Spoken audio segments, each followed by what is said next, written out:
Friends, मैं आपका दोस्त अजय राघव। आई होप आप सब लोग बहुत अच्छे होंगे। दोस्तों, आज मैं बात करने वाला हूँ जो हमारे पास में जॉब्स हैं और जो हम अपने कैंडिडेट्स को बता नहीं पाते हैं अपने बिजी शेड्यूल की वजह से। तो हमारे पास में बहुत सारी ऐसी जॉब्स हैं जिसमें ज्वाइनिंग जो होती है वो आफ्टर वर्क परमिट होती है। बहुत सारी कंपनीज हैं वो प्रीफर यही करती हैं कि हम आपके कैंडिडेट को पहले जब वर्क परमिट अप्लाई कर देंगे, आपका वर्क परमिट आ जाएगा तभी हम आपको ज्वाइनिंग देंगे। तो हमारे पास में मौजूदा समय में बहुत सारे वेयर हाउसेज, बहुत सारी फैक्ट्रीज ऐसी हैं जिसमें आफ्टर वर्क परमिट ज्वाइनिंग है। अभी हमारे वर्क परमिट उसमें अप्लाई हो रहे हैं और जनवरी के लास्ट तक उसका वर्क परमिट आ जाएगा, देन हम आपको ज्वाइनिंग देंगे। ये वीडियो मैं उन सभी लोगों के लिए बना रहा हूँ जो लोग ऑलरेडी शेंगन जोन के एरियाज में हैं, like Croatia, Malta, Latvia, Lithuania, Hungary, Bulgaria, Romania से भी लोग सब आ सकते हैं जॉब के अंदर। तो आज मैं इसी बारे में आपसे बात करने वाला हूँ। तो दोस्तों, वीडियो शुरू करते हैं। एक्चुअल में बात ये है, जो लोग भी शेंगन जोन की कंट्रीज में रहते हैं, अब कब्र का हाल तो मुड़ते ही जाता है, क्या है क्या नहीं। बातें करने में और रियलिटी होने में फ़र्क होता है। तो जो लोग इंडिया में बैठे हैं वो यहाँ के बारे में क्या सोचते हैं, यहाँ पर बहुत पैसा है, नो डाउट बहुत पैसा है। लेकिन वो उन लोगों को यहाँ के स्ट्रगल के बारे में नहीं पता। यहाँ पर जो लोग आकर के स्ट्रगल पते हैं करते हैं और जो लोग इंडिया से इधर आना चाहते हैं, उन लोगों को यहाँ का स्ट्रगल के बारे में नहीं पता। और स्ट्रगल के बारे में इसलिए भी नहीं पता चल पाता क्योंकि लोग यहाँ पर बहुत पैसा खर्च करके आते हैं और जो लोग परेशानियाँ यहाँ पर उठाते हैं वो शेयर नहीं कर पाते अपने लोगों से। जो लोग इंडिया में हैं वो शेयर इसलिए नहीं कर पाते क्योंकि वो ऑलरेडी बहुत पैसा खर्च कर के आते हैं। उनके घर वालों को वैसी टेंशन होती है कि वो और ज़्यादा टेंशन देना नहीं चाहते। और फिर ऐसे वैसे भी यूरोप का एक आप के अंदर हुआ होता है कि हमारा लड़का यूरोप में है, 1 डेढ़ 2 लाख आराम से कमा रहा होगा, उसका भी एक मेंटली प्रेशर रहता है, इसकी वजह से लोग अपनी परेशानियां शेयर नहीं करते। कुल मिलाकर के बात में डॉक्यूमेंट्स की करने वाला हूँ। बहुत सारे लोग इंस्टेंटली ज्वाइनिंग कर लेते हैं और बहुत सारे लोग आफ्टर वर्क परमिट ज्वाइन करते हैं। पोलैंड की मैं बात कर रहा हूँ। जो भी लोग अदर शेंगन जोन की कंट्रीज से आते हैं, वर्क परमिट उनका बन जाता है, यहाँ पर आते हैं, इंस्टेंटली ज्वाइनिंग करते हैं, वर्क परमिट भी अप्लाई होता है, कॉन्ट्रैक्ट भी अप्लाई बना देती है कंपनी और टीआरसी भी अप्लाई करवा देती है। लेकिन जो लोग ऑलरेडी यहाँ पर हैं उनके साथ में बहुत सारे लोगों के साथ में ये भी इशू है। मेरे पास में जो खासतौर पर पोलैंड से जो लोगों को फ़ोन आते हैं, वो ऐसे भी लोग आते हैं कि सर हमारे पास में वर्क परमिट नहीं है, ये नहीं है, वो नहीं है, हमें बाहर जाने से डर लगता है, ऐसा है वैसा है, 10 तरीके की बातें। और एक लीगल डॉक्यूमेंट है किसी के साथ में कंपनी में काम करने के लिए, वो कॉन्ट्रैक्ट तो होता ही होता है, उसके साथ में वर्क परमिट भी एक लीगल डॉक्यूमेंट होता है। तो हमारे पास में बहुत सारी जॉब्स ऐसी हैं जो हम आपको अपने बिजी शेड्यूल के वजह से बता ही नहीं पाते क्योंकि सारे लोग इंस्टेंटली आकर के करना चाहते हैं। इंस्टेंटली इंस्टेंटली इसलिए ज्वाइन करना चाहते हैं क्योंकि वर्क परमिट आने में 1 से 1.5 2 महीना लग जाते हैं। ये मैं एक एवरेज टाइम बता रहा हूँ, बाकी मैक्सिमम टाइम 3 मंथ का होता है। मैं पोलैंड के वर्क परमिट की बात कर रहा हूँ। तो यहाँ पर 1.5 से 2 महीने के अंदर अंदर लगभग वर्क परमिट आ ही जाता है। तो लोग 1 से 1.5 महीना बेचारे वेट नहीं कर पाते क्योंकि जो कोई क्रोएशिया में है ऑलरेडी उसकी हालात बहुत ख़राब हैं, अपनी जेब से रेंट दे रहा है हॉस्टल पर रुकने के लिए, तो वो इंस्टेंटली आकर के भी ज्वाइन करते हैं। इंस्टेंटली ज्वाइन करने में भी कोई दिक्कत नहीं, सारे डॉक्यूमेंट्स बन जाते हैं, लेकिन उसमें जॉब की शॉर्टेज रहती है हमारे पास में।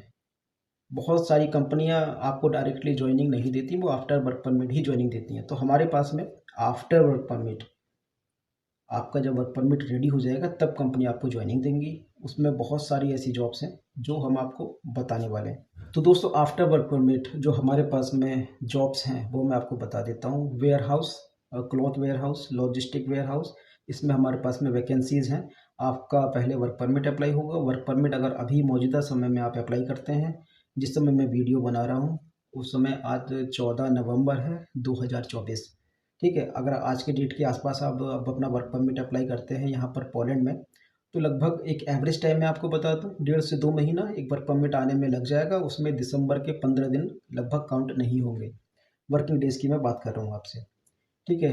दिसंबर के लास्ट तक आपका वर्क परमिट आ जाएगा। उसके बाद में आप लीगल वे में इधर आकर के ज्वाइन कर सकते हो। ज्वाइन करने का फ़ायदा क्या है आफ्टर वर्क परमिट में, यही बता दूँ। ज्वाइन करने का सबसे बड़ा फ़ायदा ये है, आप आफ्टर वर्क परमिट जब यहाँ पर आते हैं और अपनी टीआरसी अप्लाई करते हैं तो आपके पास में वो सारे डॉक्यूमेंट ऑलरेडी होते हैं जो आपको टीआरसी अप्लाई करने के लिए चाहिए होते हैं। हालांकि टीआरसी यहाँ पर कॉन्ट्रैक्ट बेस पर भी अप्लाई हो जाती है, लेकिन जब तक आपका वर्क परमिट वगैरह उसमें आप सबमिट नहीं करते, वो फाइल आपकी होल्ड रहती है। होल्ड का मतलब प्रोसेस आगे नहीं होती है जब तक आप उसमें वर्क परमिट वगैरह सब कुछ फिल नहीं कर देते। तो एक सबसे बड़ा बेनिफिट तो ये है, आप मेंटली अपने आप को बहुत अच्छा महसूस करेंगे कि मेरे पास में लीगल डॉक्यूमेंट्स तो कुछ हैं, आप फ्रीली घूम सकते हैं कहीं पर भी। और उसके अलावा टीआरसी में यहाँ पर जैसे आदमी स्ट्रेटली आकर के ज्वाइन करता है और अगर आफ्टर वर्क परमिट ज्वाइन करता है तो उसके दो कम से कम 3 महीने की सेविंग होगी। जो टीआरसी का डिले का प्रोसेस जो होता है उसमें 3 महीने का उसको फ़र्क पड़ेगा, क्योंकि ये डॉक्यूमेंट्स उसके ऑलरेडी बन चुके हैं। तो दोस्तों हमारे पास में जो आफ्टर वर्क परमिट ज्वाइनिंग है उसके बारे में बात कर लेते हैं। Warehouse, cloth warehouse और logistic warehouse, factory workers, ये हमारे पास में आफ्टर वर्क परमिट ज्वाइनिंग है। उसके अलावा सलाद की पैकिंग वगैरह, पैकिंग की भी बहुत सारी जॉब्स हैं हमारे पास में। खासतौर पर मैं रोमानिया बुल्गारिया के लोगों से ये कहना चाहता हूँ, इतना बड़ा बड़ा पैसा खर्च करके मत आओ। 1000 यूरो, 1200 यूरो, 1500 यूरो, ये सारे एजेंट आपको बेवकूफ़ बना रहे हैं। ठीक है, आपको ट्रस्ट कहीं ना कहीं करना पड़ेगा। हर किसी का नेचर नहीं होता बड़ी बड़ी बातें करने का। हमारा नेचर नहीं है बड़ी बड़ी बातें करने का। जो हम करते हैं हम सिर्फ उतना ही बताते हैं। जो हम नहीं करते और जो कंपनी कर रही है या लॉयर कर रहा है या यहाँ की गवर्नमेंट कर रही है वो मैं अपना करके बता दूं कि मैं ये करवाऊंगा, मैं वो करवाऊंगा, मैं ऐसा करवाऊंगा, मैं गारंटी लेता हूँ। ये सब बातें बेकार की हैं। ठीक है, कंपनी आपकी टीआरसी अप्लाई करवाती है, आपका डिसीजन जो लेती है वो गवर्नमेंट लेती है, ना कि आपका एजेंट। ठीक है, इन बातों का आपको ध्यान में रखना चाहिए, फ्रॉड एजेंटों की बातों में ना आना चाहिए। ठीक है, दूसरी बात यह है, अगर कोई एजेंट मेरी ये वीडियो देख रहा है तो हमारे पास में बल्क में वर्क परमिट्स हैं। और बल्क में अगर वर्क परमिट आपको चाहिए, मतलब वर्क परमिट की सिर्फ बात नहीं कर रहा हूँ, उनको ज्वाइनिंग भी देंगे। ज्वाइनिंग देने की रिस्पॉन्सिबिलिटी हमारी रहेगी। तो हम बहुत सस्ते पैसों में, बहुत कम चार्ज में उनके वर्क परमिट अप्लाई कर।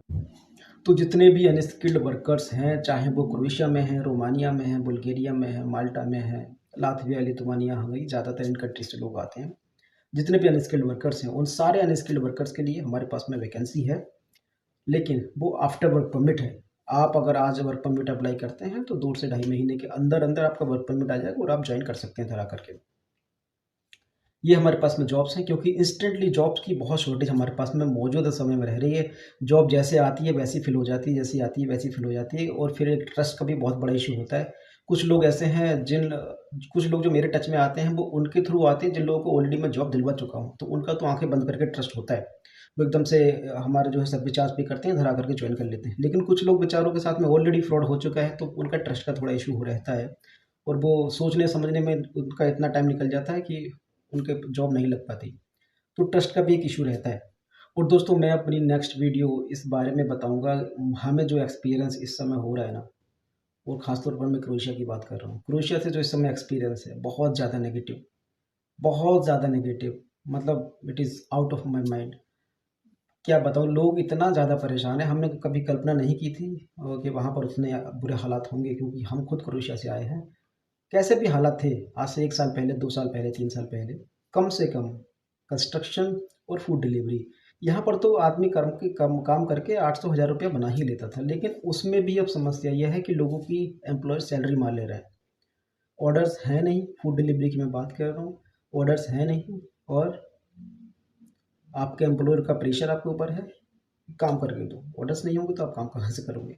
ये प्रॉब्लम। और बहुत सारे लोग ऐसी कॉल आई है कि हम 200 300 यूरो बच रहे हैं। बहुत से ये कहते हैं हमें 3 3 4 4 महीने से सैलरी नहीं दी। बहरहाल इंडिया से 8 8 10 10 लाख रुपए खर्च करके क्रोएशिया आ रहे हैं, तो सिर्फ यहाँ पर आना, एंट्री करना ही सब कुछ नहीं है। ठीक है, उसके आगे भी आपको सोचना पड़ेगा।